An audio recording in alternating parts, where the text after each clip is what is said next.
पढ़ने जा रहे हैं उसका चैप्टर 1 हम लोग आज कवर करने की कोशिश करेंगे।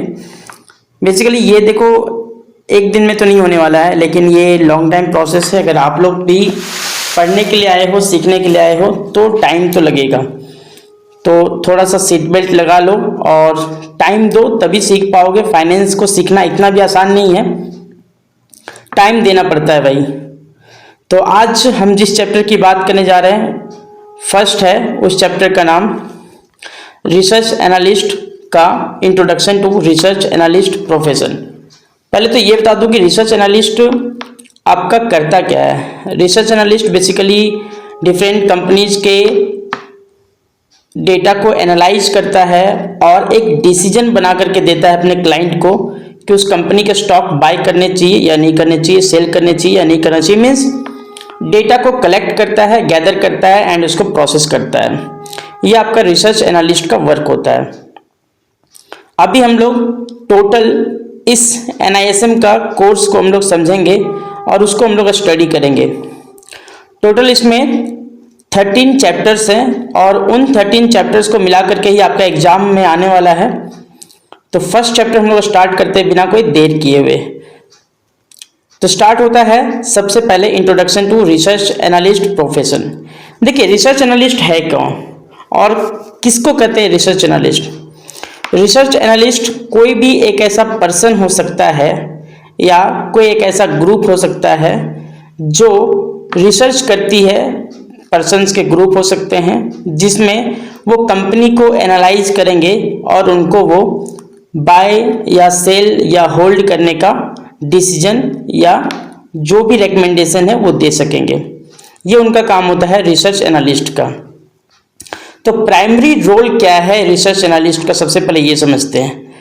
समझो कि आपने कोई सामान खरीदा या कोई फ़ोन ही खरीदा, तो फ़ोन खरीदने वक्त आप समझते हो ना कितनी चीज़ें आप चेक करते हो। उसका रैम चेक करते हो, रोम चेक करते हो, डेटा कैसा है, 5G है, 4G है, ये सारी चीज़ें आप देखते हो। लेकिन देखने से पहले वो रैम कितना अच्छा रहेगा, 4GB रैम अच्छा है या 8GB रैम अच्छा है, कितना GB रैम अच्छा है, ये कैसे पता चलता है आपको। ये कहीं से डेटा प्रोसेस किया हुआ आपको मिलता है तभी तो आपको पता चलता है। ऐसा तो नहीं सिर्फ आपको 4GB रैम किसी ने देखा और बोला कि नहीं 4GB अच्छा है, किसी ने आपको बताया होगा, कहीं से खुद को आप एजुकेट किए होंगे। तो मार्केट में जब आप फ़ोन खरीदने जा रहे हैं तो बेसिकली आप क्या कर रहे हैं, डेटा कलेक्ट कर रहे हैं। सबसे पहले खरीदने के पूछते हैं कितना GB रैम है, क्या है इसका इंटरनल मेमोरी, कितना इसमें स्टोरेज है। लेकिन उससे सिर्फ डेटा कलेक्ट करके आप डिसीजन नहीं बना पाते हैं। डिसीजन बनाने के लिए आपको जो है कहीं ना किसी का हेल्प लेना पड़ेगा जो डेटा को प्रोसेस करके आपको बताएगा कि ये सही है या ये गलत है।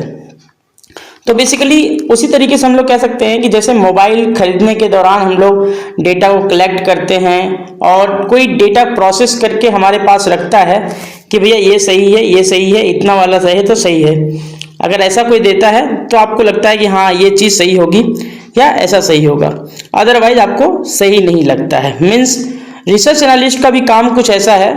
रिसर्च एनालिस्ट का काम ऐसा है कि डेटा को कलेक्ट करना, किसी भी कंपनी के लिए किसी भी कंपनी का डेटा को कलेक्ट करना और कलेक्ट करके उसको प्रोसेस करना।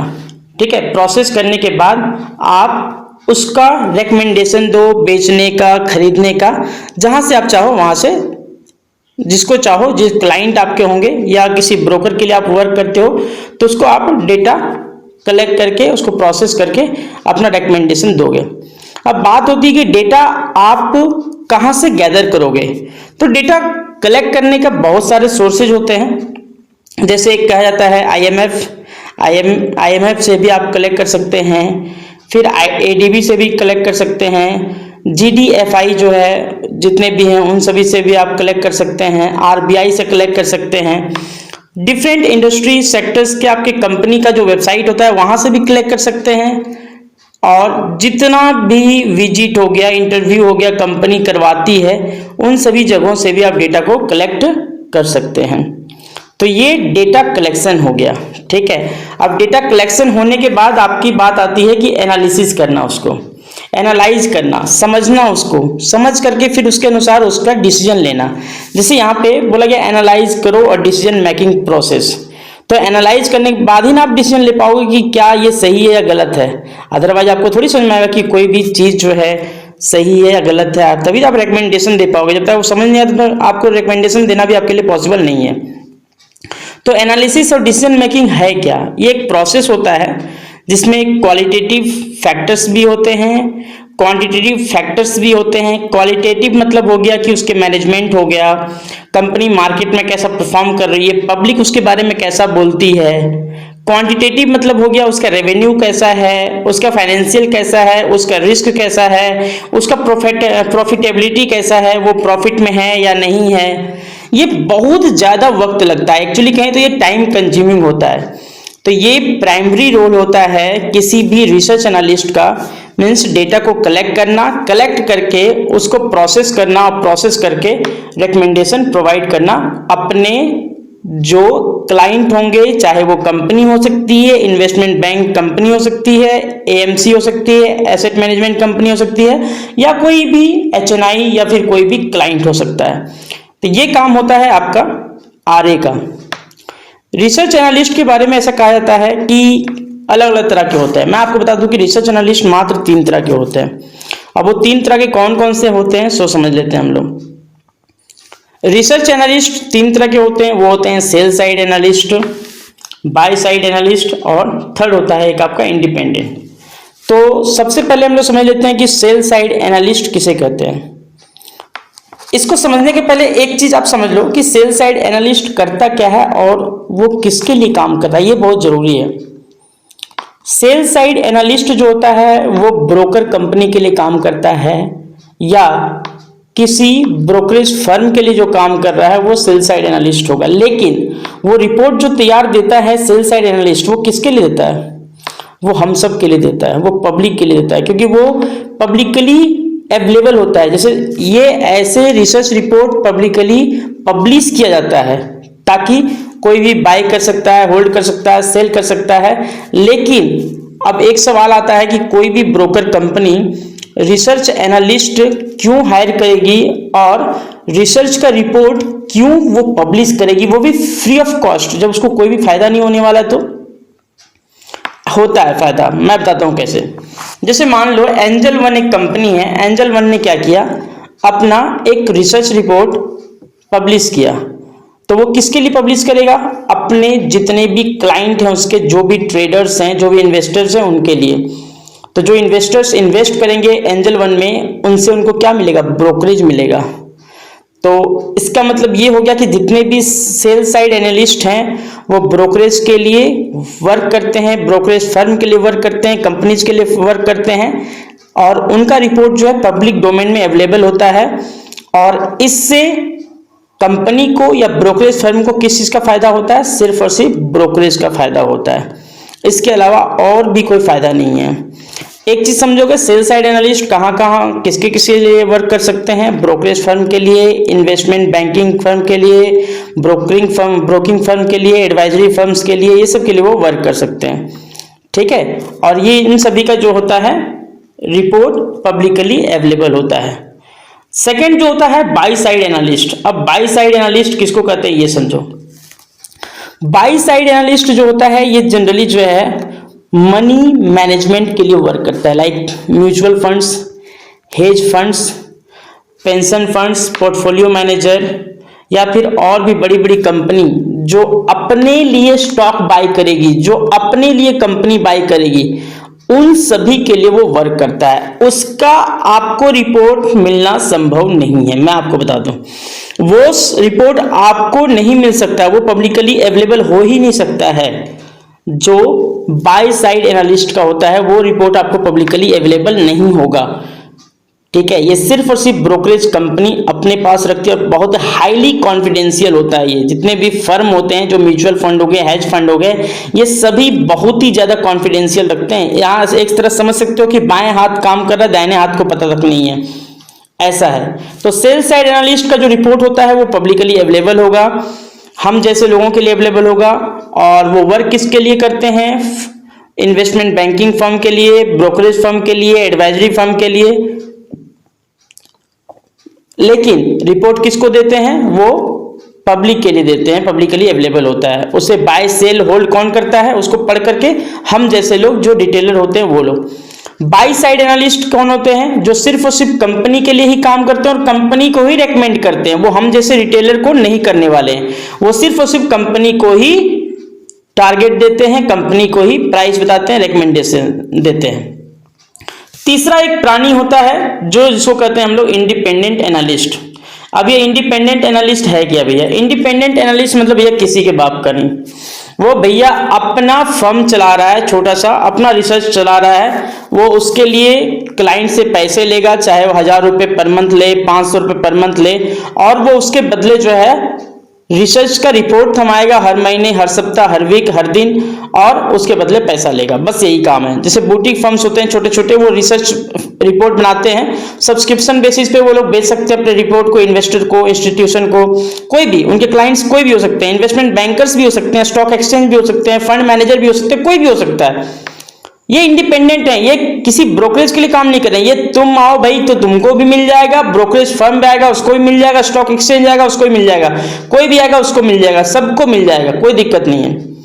इसके अलावा कुछ और भी जो है रिसर्च रिपोर्ट प्रोवाइड करते हैं इस दुनिया में, इस काली दुनिया में स्टॉक मार्केट की, वो है जैसे न्यूज़पेपर, मीडिया, ये सभी भी रिसर्च रिपोर्ट प्रोवाइड करते हैं। रिसर्च एनालिस्ट तो बनाते हैं और ये सब वही देते हैं।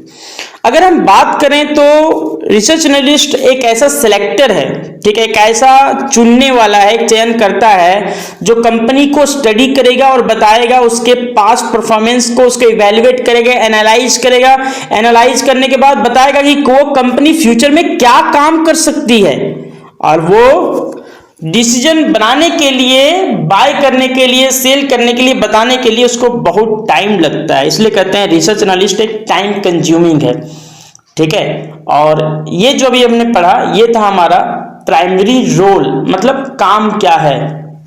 देखो काम तो हम कर रहे हैं लेकिन रिस्पॉन्सिबिलिटीज क्या है भाई? काम तो कर रहे हो, काम करते वक्त सावधानी भी रखनी है, किन किन चीजों पे बात करनी है, ये बहुत जरूरी है, अदरवाइज जो है हम गड़बड़ कर देंगे भाई। तो उसके बाद हम आ रहे हैं चैप्टर 1.2 में, जो है हमारा प्राइमरी रिस्पॉन्सिबिलिटीज।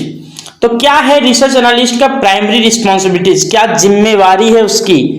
तो ऐसे तो कहा जाता है कि जिम्मेवारी तो पूरी कंपनी को हर एक चीज को पढ़ना है। रिसर्च एनालिस्ट एक ऐसा प्राणी है जिसको हर एक चीज के बारे में मालूम होना चाहिए, कोई भी चीज उससे छूटना नहीं चाहिए। लेकिन फिर भी अगर हम देखें शॉर्ट फॉर्म में तो इकोनॉमी को उसको मालूम होना चाहिए, ठीक है, इकोनॉमी वो सही से समझे, इंडस्ट्री वो सही से समझे, और कंपनी, तीन चीज सही से वो समझे। क्या क्या बोला हमने? इकोनॉमी, इंडस्ट्री और कंपनी।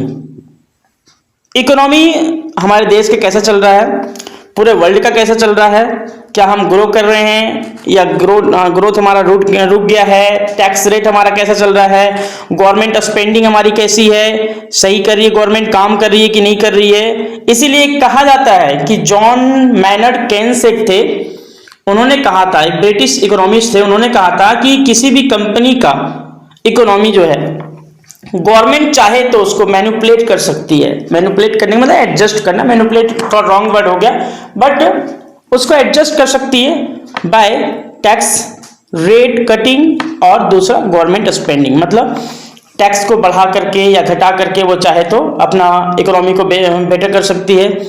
इसके अलावा अपने स्पेंडिंग को घटा करके बढ़ा करके वो चाहे तो अपने इकोनॉमी को अच्छा कर सकती है। इसका एक बहुत अच्छा एग्जांपल आप चाहें तो देख सकते हैं, अभी रिसेंट की गवर्नमेंट जो है टैक्स बड़े बड़े कंपनियों के लिए टैक्स कम कर देती है, जिसके लिए लोग कहते हैं कि भाई ये गवर्नमेंट जो है अडानी का, अंबानी का दोस्त है, चचा है, भतीजा है, दोनों भाई भाई हैं, गुजराती है, मोटा भाई मोटी बहन, जो भी हो, इस तरह करके कहते हैं। और लेकिन गवर्नमेंट स्पेंडिंग भी ज्यादा हुआ है इधर रिसेंट के 10 सालों में, अगर देखा जाए तो इधर अगर 3-4 साल देखो तो और ज्यादा हुआ है, बट ओवरऑल देखें तो बहुत ज्यादा बढ़ा है पहले के 10 साल से, ठीक है। तो गवर्नमेंट जो है इकोनॉमी को एडजस्ट करती है, ठीक है। कैसे हम लोग पता करेंगे भैया कि कैसे हमारा फोकस एरिया क्या होना चाहिए अगर हम पढ़ना चाह रहे हैं इंडस्ट्री को इंडिया का, सॉरी इकोनॉमी को इंडिया का, तो क्या क्या हमारे दिमाग में होना चाहिए। देखो ध्यान रहे, सबसे पहला जो मैक्रो इकोनॉमी फैक्टर्स है, जो बड़े बड़े फैक्टर्स है, उन फैक्टर्स को हम छोड़ नहीं सकते हैं। तो सबसे पहले नेशनल इनकम क्या है, हमारे देश की इनकम भाई, इन्फ्लेशन रेट क्या है हमारा, इंटरेस्ट रेट क्या है हमारा, अनएम्प्लॉयमेंट रेट क्या है हमारा, ये सारी चीजें हमें मालूम होनी चाहिए।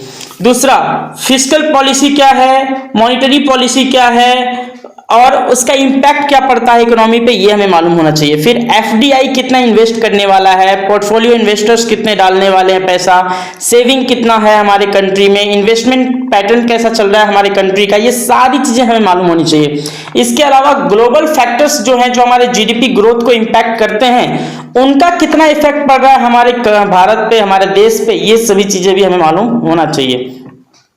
उसके बाद ये तो हो गया, हम लोग इसको और आगे पढ़ेंगे चैप्टर 5 में। बट इंडस्ट्री के बारे में जब बात होती है, इंडस्ट्री को कैसे समझा जाएगा, तो इंडस्ट्री को समझने के लिए हमें बहुत सारी चीजों को एक साथ इकट्ठा पढ़ना पड़ता है कि उस कंपनी का, उस इंडस्ट्री का लोग कब ज्यादा यूज करते हैं, कब ज्यादा देखते हैं। ठीक है, ये बहुत ज्यादा इंपॉर्टेंट होता है हमें समझना। जैसे मान लो हम लोग बात करें कि कोई ऐसा चीज मान के चलते हैं जो हमारा कोई सीजनल चीज हो, कोई सीजनल सामान हो, तो सीजन के टाइम पे आने पे वो उसकी रेट जो है, उसका जो डिमांड है वो बढ़ जाएगा। लाइक गर्मी का मौसम हो गया, तो गर्मी का मौसम में क्या होता है, हमारा एसी बहुत ज्यादा बिकता है, इलेक्ट्रॉनिक गैजेट्स जो भी हैं हमारे बहुत ज्यादा बिकते हैं, फैन हो गया, इलेक्ट्रिकल जो गैजेट हो गया वो बहुत ज्यादा बिकता है, फैन हो गया, कूलर हो गया, एसी हो गया, ये सारी चीजें बहुत ज्यादा सेल होती है।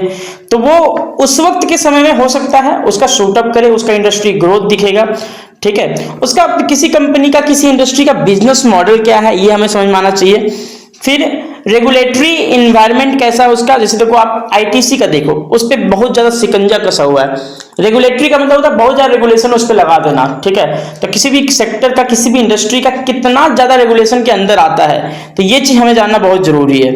ठीक है, इसलिए हम लोग फिर बिजनेस मॉडल को हम लोग समझते हैं कैसे वो काम करता है, कंपटीशन क्या है उस कंपनी का, कितने हैं, फिर ऑपरेटिंग फैक्टर्स क्या है, क्या मार्जिन कमा पा रहा है कि नहीं कमा पा रहा है, या फिर उसको कोई रोक करके रख दिया गया भाई इसके ज्यादा तुम बेच नहीं सकते हो, इससे ज्यादा तुम नहीं चेंज कर सकते हो, या फिर डिमांड या प्राइस चेंज को लेकर के बहुत ज्यादा प्रॉब्लम है, गवर्नमेंट ने उसको फिक्स कर रखा है कि भाई इससे महंगा तुम नहीं बेच सकते हो। तो ये भी एक बहुत बड़ा प्रॉब्लम अगर देखा जाए तो किसी भी कंपनी के लिए, अगर कोई कंपनी को गवर्नमेंट बोल देगी भाई तुम्हारी प्राइस इतनी होगी इस प्रोडक्ट की, इससे ज्यादा तुम नहीं बेच सकते हो, इससे ज्यादा महंगा तुम नहीं करके बेच सकते हो, ऐसे में वो कंपनी के लिए बहुत प्रॉब्लम है, उस सेक्टर के लिए बहुत प्रॉब्लम है, उस इंडस्ट्री के लिए बहुत प्रॉब्लम है।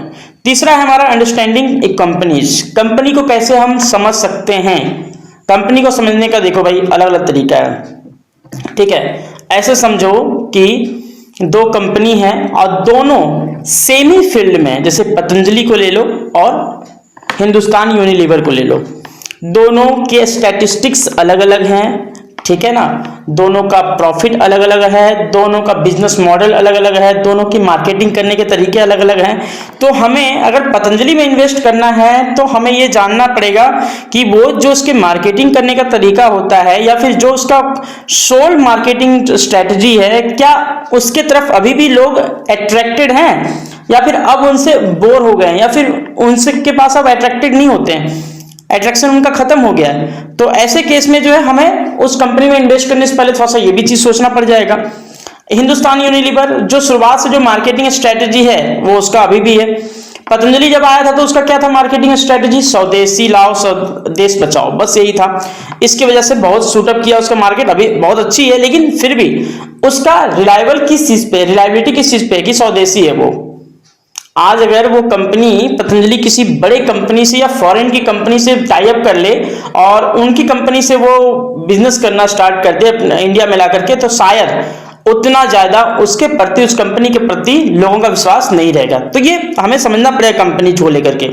जैसे द्रविड़ और सहवाग के बारे में बोला गया, दोनों बहुत अच्छे प्लेयर हैं, दोनों बहुत डिफरेंट प्लेइंग टेक्निक है उन दोनों का, स्टैटिस्टिक्स अलग है, स्ट्राइक रेट अलग है, स्टाइल अलग है, कोई डिफेंसिव है, कोई एग्रेसिव है, अलग अलग है।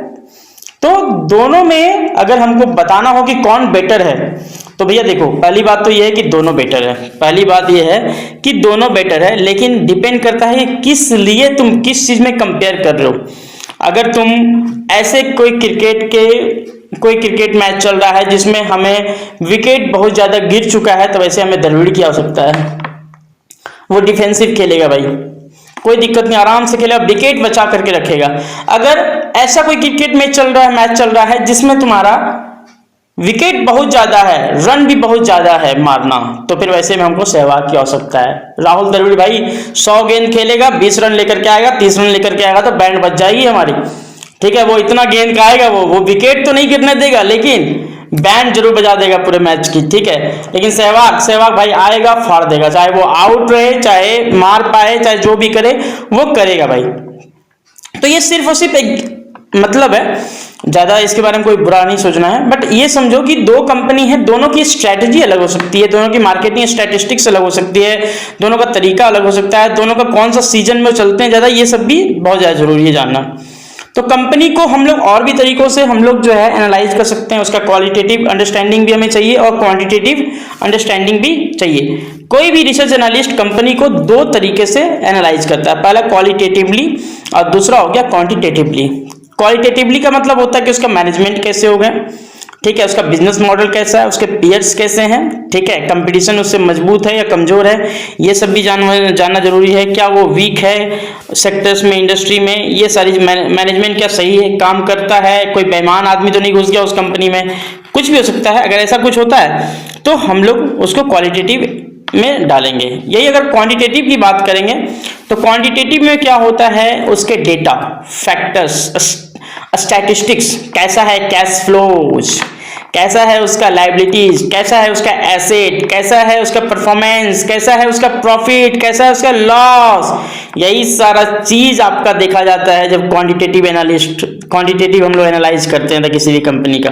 खैर इसके बारे में और भी जानेंगे, बट इतना जान लो कि किसी भी कंपनी को एनालाइज करने का तरीका अलग अलग हो सकता है। और एक चीज ये भी बता दूं कि दो रिसर्च एनालिस्ट अगर आपको करके दे रहे हैं तो दोनों का अलग अलग रिसर्च रिपोर्ट हो सकता है, एक ही कंपनी के लिए अलग अलग रिकमेंडेशन हो सकती है, तो इसलिए इसमें कभी वैसा कोई बात नहीं है।